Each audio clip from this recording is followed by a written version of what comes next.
quisiera compartir en Koinonos algo que para mí ha sido, es algo, digamos, en lo que he reflexionado durante algún tiempo, no es algo que surgió en una predicación hace unos días, no, es algo con lo cual vengo pensando y vengo reflexionando durante ya algunos, se puede decir hasta algunos años, como en esta idea de por qué tenemos conceptos como tan equivocados de algunas cosas en la Biblia.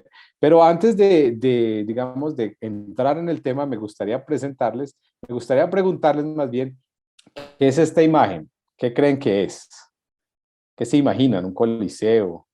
Una, ¿Un teatro? ¿Una casa? ¿Qué es? Podría ser como las ruinas de una sinagoga en un Las, las, hallazgo arqueológico. ajá, las ruinas de una sinagoga. ¿Qué creen que es? ¿Qué más creen? ¿Alguien tiene otra idea diferente de qué es esto? Está muteado, Jorge. Bueno, esto es la- el, lo que se cree ser el primer templo en la historia de la humanidad. Y lo que se cree que es el templo más antiguo de toda la humanidad. Calculan más o menos entre unos 10.000 o 12.000 años de antigüedad. Y si uno se pone a hacer cuentas, digamos, bíblicas, pues esto sería mucho antes siquiera de Abraham. Entonces, este es el templo más antiguo conocido de la humanidad y está situado en Turquía. Y quisiera hablar un poquitico de este tema de templo y de el concepto del templo. ¿Por qué?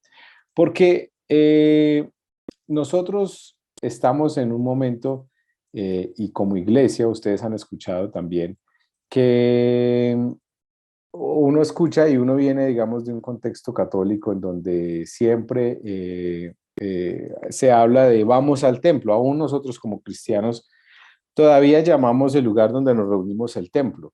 Yo vengo de esa tradición. El lugar donde nos reuníamos era llamado el templo. Y yo entiendo, y digamos que no es a mal el por qué lo llamamos así, pero quisiera como desafiar un poquitico este concepto. Algunos ya no usan la palabra templo, ya de pronto dicen, no, más, este es más la casa de Dios y está bien, pero seguimos usando, este es el templo del Señor, este es el lugar donde habita la presencia del Señor. Aún desde nuestros contextos católicos venimos con esta idea. Pero la Biblia, frente al tema del templo, pues tiene como una línea que va desde el Antiguo Testamento. Y hoy quisiera compartir con ustedes algo que yo he llamado pedazos del cielo. Y quisiera que me acompañaran un momentico a lo que Pablo nos enseña en Primera de Corintios capítulo 3. En Primera de Corintios capítulo 3, Pablo está hablando digamos, de todo lo que tiene que ver con una iglesia que era llena de dones, de talentos, de cosas. Gracias, Juli, por estar pendiente de la gente. De cosas llenas, tenían muchos talentos, tenían muchas capacidades. Una iglesia que estaba creciendo, una iglesia que uno podría decir es una iglesia viva, una iglesia que está llena de actividades y de cosas, pero también con muchos problemas en la parte moral y en la parte, digamos, ya de ellos como comunidad. Y en medio de todo esto, Pablo les recuerda algo en el capítulo 3 y en el versículo 16, cuando dice lo siguiente. Pablo está hablando de varias cosas y dice, en esto les hace una pregunta en el versículo 16 y les dice, ¿no saben que ustedes son templo de Dios y que el Espíritu de Dios habita entre ustedes? Esta es la pregunta que les hace. ¿No saben que ustedes son templo de Dios y que el Espíritu de Dios habita entre ustedes? Y yo quisiera en esta mañana poder como compartir con ustedes esta idea de qué significa entonces ser templos, porque Pablo, y digamos que no es en el único lugar, pero vamos a centrarnos en este por cuestiones de tiempo. Pablo aquí menciona y dice, es que el templo ya no es el lugar como tal, sino que son ustedes. ¿Y qué nos dice la Biblia acerca del templo? ¿Qué nos enseña la Biblia acerca de este concepto de templos? Lo primero que quisiera compartir con ustedes es que los templos no estaban en el diseño original de Dios. Si ustedes van a Génesis, se van a encontrar que no había templo, no era necesario el templo. ¿Por qué? Porque Dios habitaba con el ser humano. Por eso en Génesis 1, Génesis 2, que es cuando vemos el diseño, digamos, original, no adulterado de Dios, vemos una humanidad que no necesitaba tener templo, que simplemente vivían con Dios y Dios estaba habitando con ellos. Entonces, lo primero que podemos entender es que los templos no estaban en el diseño de Dios. En el principio no había templos, pero también podemos ver que al final tampoco van a haber templos. Si ustedes ven en Apocalipsis 21 y 22, cuando Juan está relatando todo lo que ve de la nueva creación, él ve algo que le llama mucho la atención y lo menciona. Y dice, y veo y noté que no había templo en la ciudad, porque la misma ciudad era un templo como tal. ¿Sí? Digamos, las especificaciones de lo que él ve es algo que está muy conectado con el libro de Ezequiel, que era un templo o un lugar cuadrado. Ustedes saben que en el templo, bueno, aquí ustedes son, muchos de ustedes teólogos y saben más de esto, pero en el templo como tal había un lugar que era el lugar santísimo. Y cuando el Señor, digamos que lo envía a diseñar a Moisés y le da las medidas del diseño, ese lugar era un cuadrado perfecto. Dice que las dimensiones eran un cuadrado perfecto porque ahí en ese cuadrado perfecto habitaba la presencia de Dios. Y esto es muy interesante porque Ezequiel después, muchos años después, cuando ve el nuevo templo, que es de unas dimensiones astronómicas, que él dice, esto es increíble, el tamaño de este templo, él dice que el templo que él ve es un templo que es cuadrado perfecto. Ya no era el templo, digamos, como lo vemos, o como lo conocemos en el tabernáculo, con un cuadrado perfecto, que era el lugar santísimo dentro, sino que el mismo templo ya era cuadrado. Y si ustedes ven en Apocalipsis, la ciudad es completamente cuadrada, o sea, es una imagen, es un simbolismo que se va desplazando desde el inicio de la construcción del templo, diciendo que la presencia de Dios, digamos que ya habitaba en otro lugar. Entonces, usted, digamos que esto es para entenderlo. Al principio no era necesario el templo y al final tampoco va a ser necesario los templos, ¿cierto? Pero por causa del pecado, nosotros nos separamos de Dios y ahí es donde viene algo. Y por eso la imagen que les presenté al inicio, el ser humano queda con, digámoslo así, con ese vacío, con esa necesidad de conectarse con Dios, con el Creador, con algo superior. Y por eso en las culturas antiguas, como vimos en esta imagen, 12.000 años antes del Señor, construyeron templos y construían lugares donde ellos creían que se podían conectar con cualquier cosa que ellos pensaran que era Dios. No solamente con el Dios bíblico, sino con cualquier Dios, cualquier cosa que ellos quisieran conectarse, ellos buscaban lugares de altar, lugares de templo. El ser humano ha sido un constructor de templos, si lo queremos decir así. Ahora, en medio de esa cultura viene el Señor y dice, yo he escogido un pueblo, he escogido una persona que escoge a Abraham, y el Señor decide acercarse a la humanidad. Es iniciativa del Señor acercarse al ser humano, no de nosotros. Él es el que se acerca.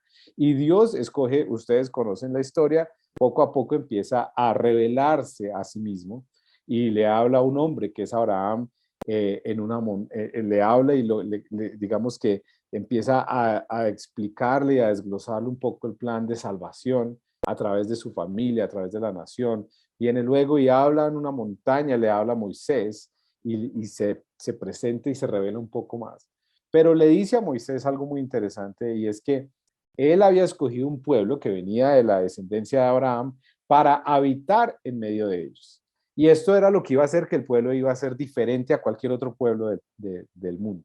Era que en ese pueblo Dios iba a habitar, había decidido habitar. Y entonces le encarga la tarea a Moisés de construir el primer, digamos, templo, si lo queremos llamar así, o el tabernáculo.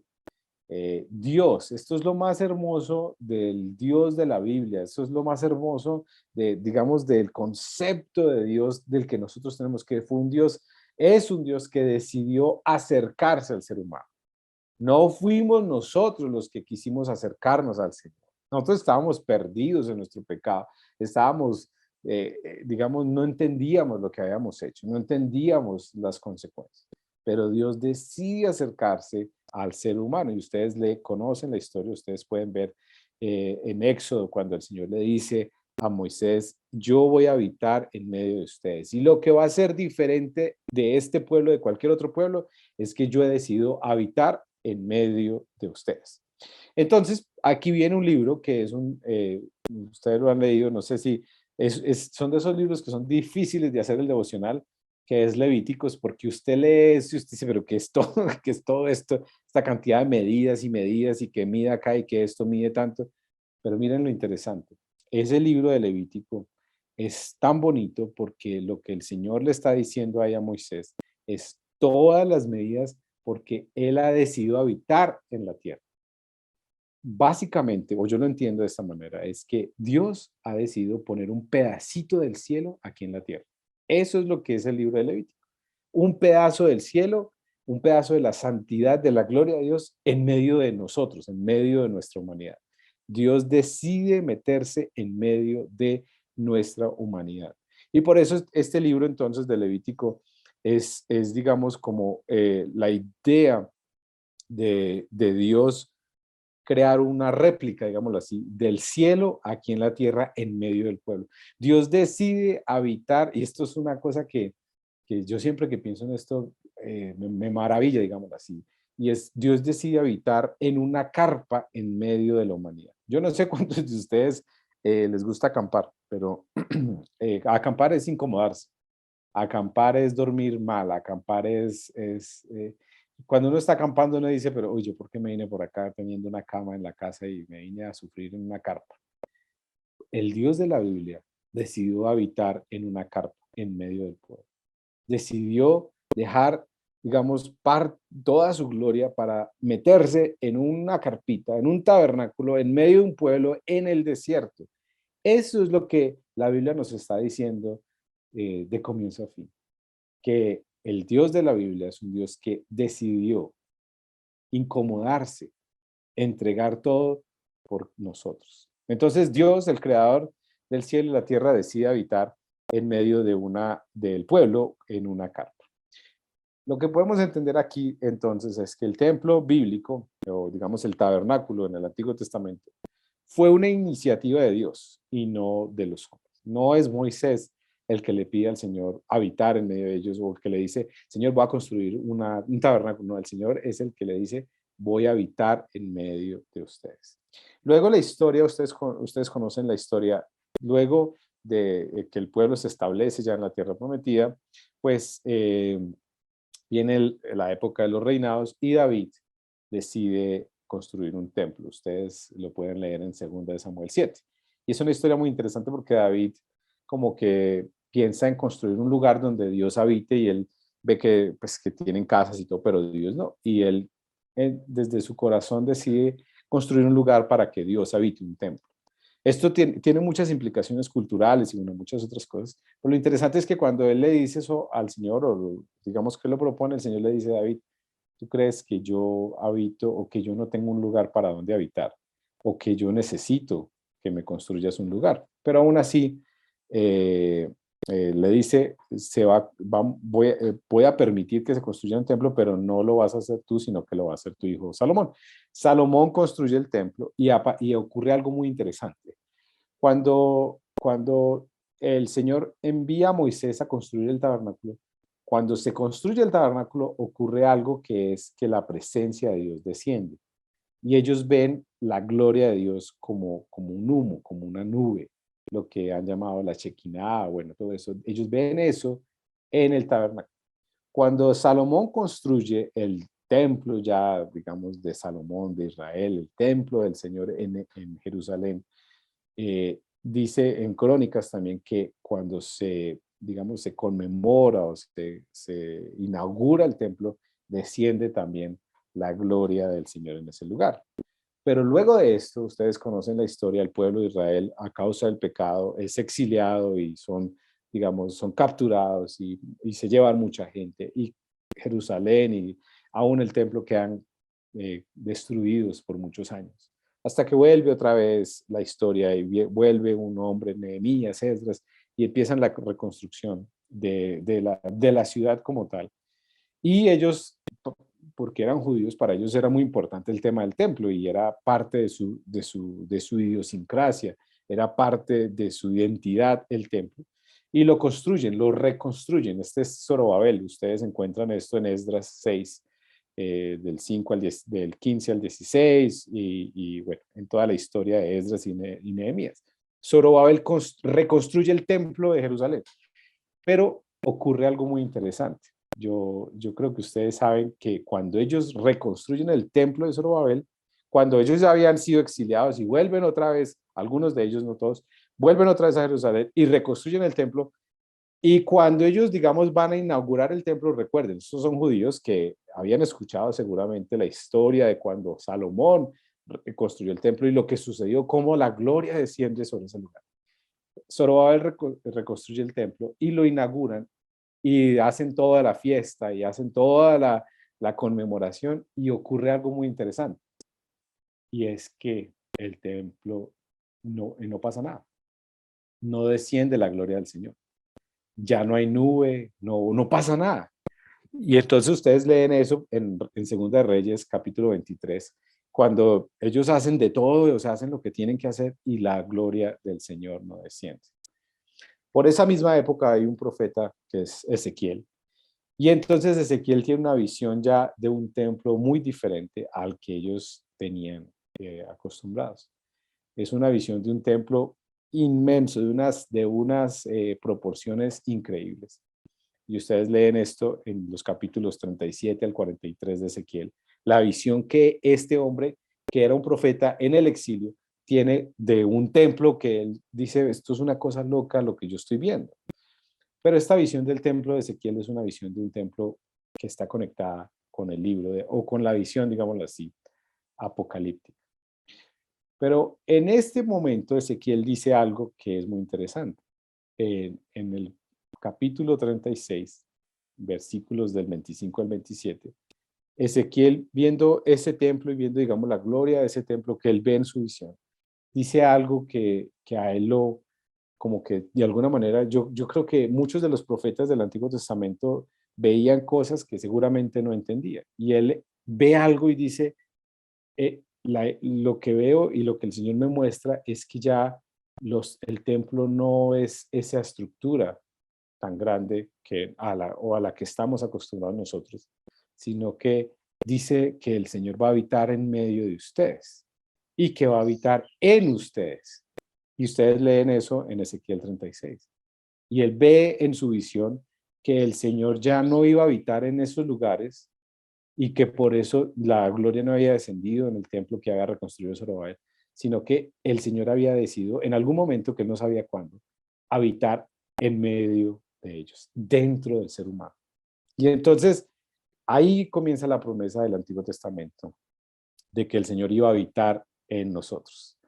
Y por eso, cuando viene Jesús, dice cosas que para los que lo escuchaban, los primeros discípulos, eran muy complejas. Y para los mismos judíos, cuando recuerden ustedes, cuando Jesús está caminando con sus discípulos, y van caminando seguramente cerca al templo, y uno de sus discípulos, creo que es Pedro, mira el templo y dice, Señor, mira la gloria de este templo, mira la hermosura de este templo, que no lo dice el texto, pero ellos sabían que ese templo lo había construido o reconstruido Herodes, y que duró más o menos 50 años construyendo ese templo al cual Jesús ve y en el cual Jesús camina, y seguramente en el cual fue presentado y en el cual tuvo muchos encuentros con fariseos y religiosos.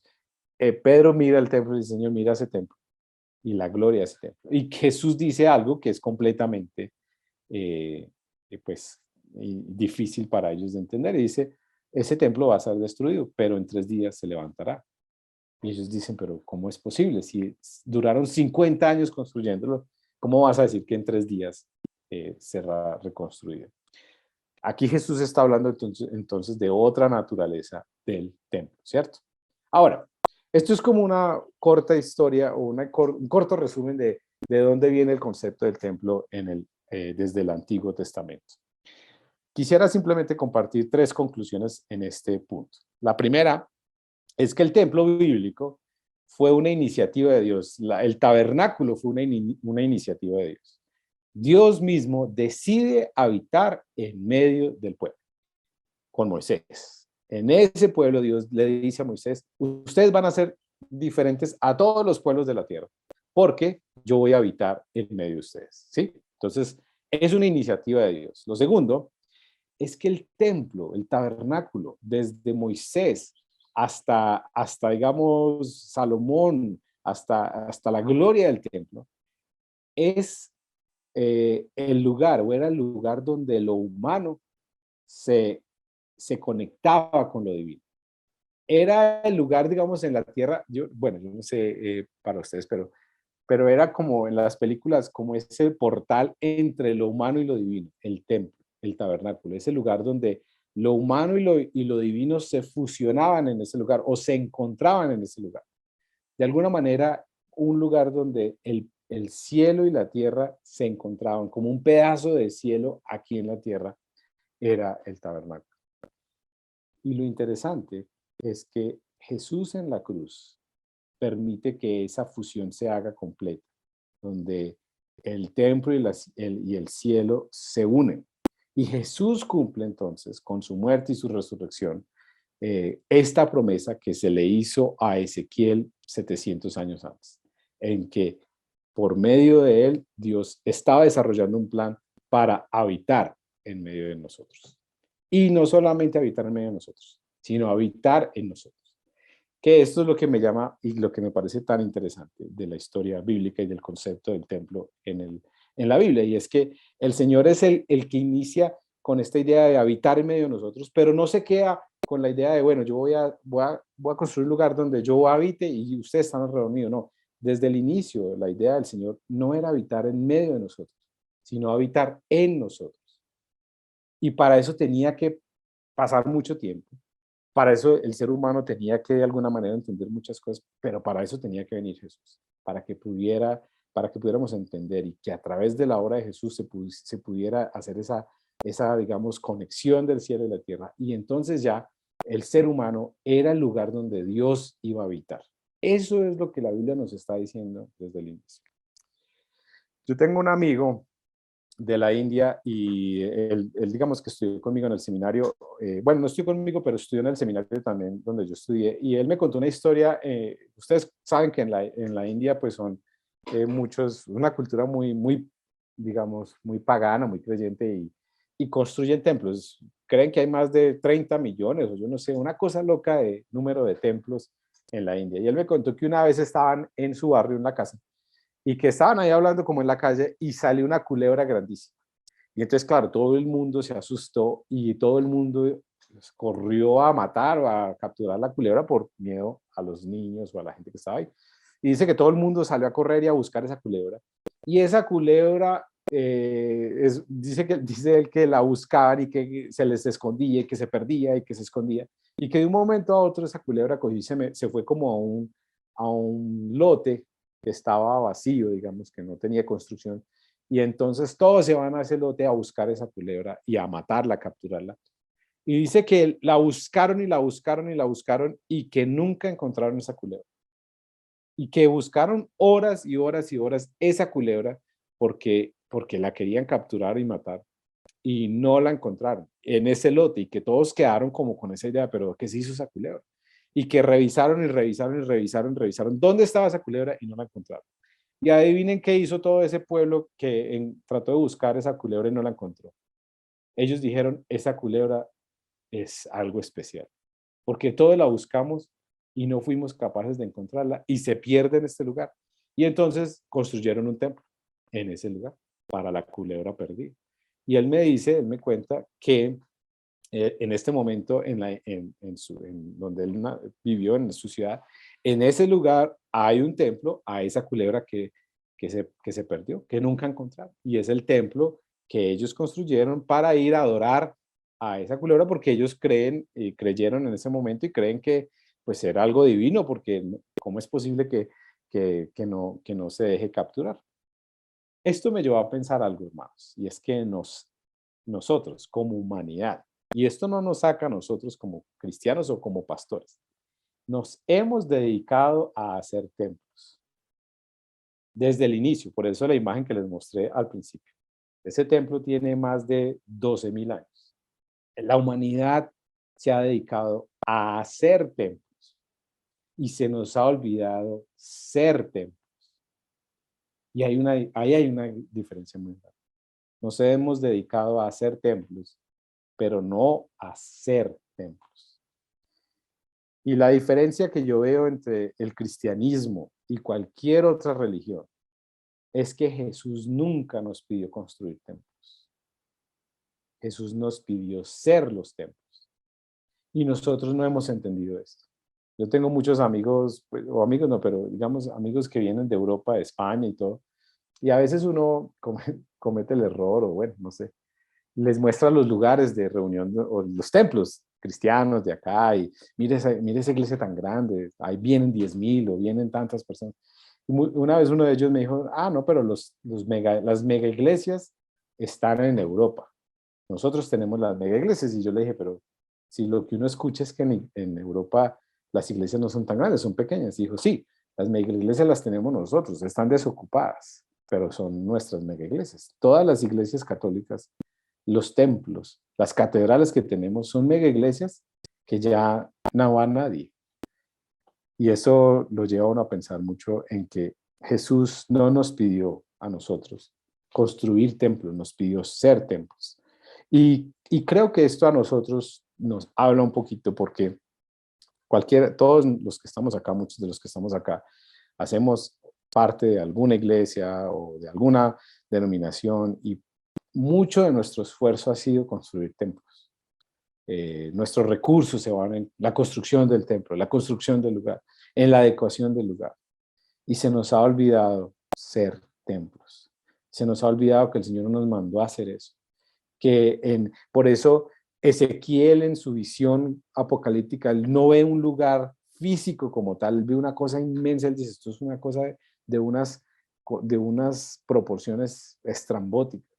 Y por eso Juan en Apocalipsis, cuando él ve la nueva creación y cuando él ve que el Señor renueva toda la creación, él dice, pero hay algo que no me, de alguna manera es como mi interpretación, hay algo que no me cuadra, y es que no hay templo. Pero él dice, pero es que no hay necesidad de templo, porque el Señor mismo habita en medio de nosotros. O sea, digamos que los templos y los tabernáculos y lo que hacemos no fueron idea de Dios al inicio. Y nosotros nos hemos dedicado a construir templos y no a hacer esos templos. Y yo creo, hermanos, que yo no sé si entendemos esto con claridad, pero yo creo que es la noticia más grande y más importante que podemos recibir, el mejor regalo que podemos entender. Y es que así como en el Antiguo Testamento, en el templo o en el tabernáculo se fusionaban lo humano y lo divino, porque ellos ahí veían que Dios descendía a través de una nube. Ellos decían, uy, esto es una locura, porque lo humano se conecta con lo divino en el templo, en el tabernáculo. Así como se conectaban, así como se fusionaban en ese momento lo humano y lo divino, eso debe pasar con nosotros. En su vida, en mi vida, se debe fusionar, se debe conectar lo humano con lo divino por la obra del Espíritu Santo. Y ese es el regalo más hermoso que nosotros podemos tener. Que el Espíritu Santo nos permite a nosotros, como decía un autor, C.S. Lewis, que Dios se hizo como nosotros para que nosotros pudiéramos ser como Él, para que pudiéramos conectarnos con Él. Y eso es, por eso, esto de pedazos del cielo, nosotros, cada uno de nosotros, somos pedazos del cielo caminando. Pablo lo menciona y lo dice, ustedes son templos. Después, en otro lugar, dice, son piedras vivas de la edificación de Dios. Eso es lo que, digamos, la Biblia nos está diciendo desde el inicio. Ahora, la pregunta es, ¿cómo afecta esto? ¿Cómo debería afectar esta realidad de entender que somos ese pedacito del cielo? Que su vida, que mi vida es un lugar donde lo sobrenatural, lo espiritual, lo divino se conecta y se relaciona con lo humano, con lo que nosotros somos. ¿Cómo afecta eso nuestro diario vivir? ¿Cómo debería afectar eso nuestro diario vivir? Y la pregunta que me hice también es, la gente que me conoce, mi esposa, mis hijos, la gente con la que me relaciono, puede ver esa fusión en mi vida. Puede ver, porque yo creo una cosa, yo creo que entre más cristiano usted sea, entre más espiritual usted sea, más humano tiene que ser. O sea, hemos entendido que el espiritual es el que habla como en otro tono, que camina como por las nubes, que el espiritual es como alguien que está como fuera de este mundo. Pero yo veo en Jesús, que era completamente humano y completamente divino, pero Jesús experimentó su humanidad completamente y lo hizo ser humano como nosotros, lo hizo ser más humano aún. ¿Será que la gente que camina alrededor mío, que me conoce, que con la que convivo, ve en mí eso? Ve en mí a ese ser humano, pero también ve esa conexión del Espíritu Santo en mí y esa fusión de lo humano y lo divino en mi vida. Porque lo que Pablo nos está diciendo acá y lo que la Biblia nos está diciendo es, nosotros somos pedacitos del cielo caminando. Nosotros somos templos andantes. Nosotros somos piedras vivas. Y nuestro llamado no es a construir templos, nuestro llamado es a ser templos, a vivir como templos, a vivir con esa, entendiendo esa locura de que lo humano y lo divino se conectan a través del Espíritu Santo en mi vida. Así que mi invitación y mi desafío para todos nosotros y para mí mismo es hacer esos pedazos del cielo aquí en la tierra y que a través de nuestra vida el cielo pueda manifestarse acá. ¿Qué tal si oramos en esta mañana? Señor, queremos poner delante de ti nuestras vidas, nuestros corazones, lo que somos en tus manos. Gracias por tu palabra, por este espacio en el cual podemos compartir algunas reflexiones. Cada uno de nosotros, algunos de los que lideramos estos procesos, de los que compartimos, los que al Señor haya puesto, para compartir algunas ideas y algunas reflexiones frente a tu palabra. Señor, yo te pido que nos ayudes, porque muchos de nosotros nos hemos dedicado un buen tiempo de nuestra vida a construir templos, a construir lugares donde tu presencia pueda descender, donde tú te manifiestes.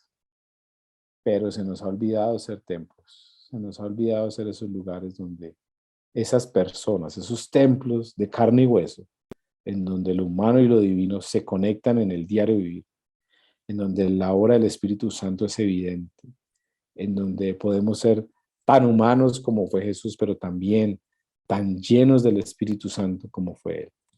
Señor, ayúdanos a que seamos estos lugares de fusión de lo divino y de lo humano en nuestras vidas, a través de nuestro trato a las personas, en nuestras familias, en donde quiera que nos movamos, en nuestras iglesias, Señor.